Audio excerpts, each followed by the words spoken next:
ಎಲ್ಲರಿಗೂ ನಮಸ್ಕಾರ. Welcome back to ದಿನಚರಿ ವಿತ್ ಕೀ ಸೀರೀಸ್ಗೆ.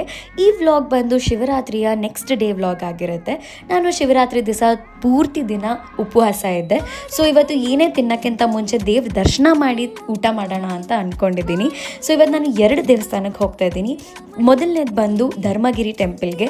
ಇದು ಶಿವನ ದೇವಸ್ಥಾನ. ಇಲ್ಲಿ ತುಂಬ ಶೂಟಿಂಗ್ಸ್ಗಳು ನಡೆಯುತ್ತೆ. ನಾನು ಶಿವನ ದರ್ಶನ ಮಾಡಿಕೊಂಡು ಒಂಥರ ಮನಸ್ಸಿಗೆ ನೆಮ್ಮದಿ ಅಂತ ಅನ್ನಿಸ್ತು ಶಿವನ್ ನೋಡಿದ ತಕ್ಷಣ.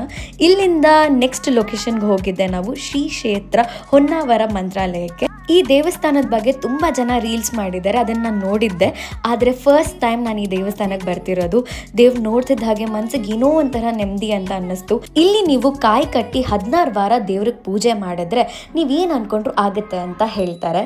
ನಾನಂತೂ ಬೆಳಗ್ಗೆಯಿಂದ ಏನೂ ತಂದಿರಲಿಲ್ಲ, ದೇವ್ರ ಪ್ರಸಾದಕ್ಕೋಸ್ಕರನೇ ಕಾಯ್ತಿದ್ದೆ.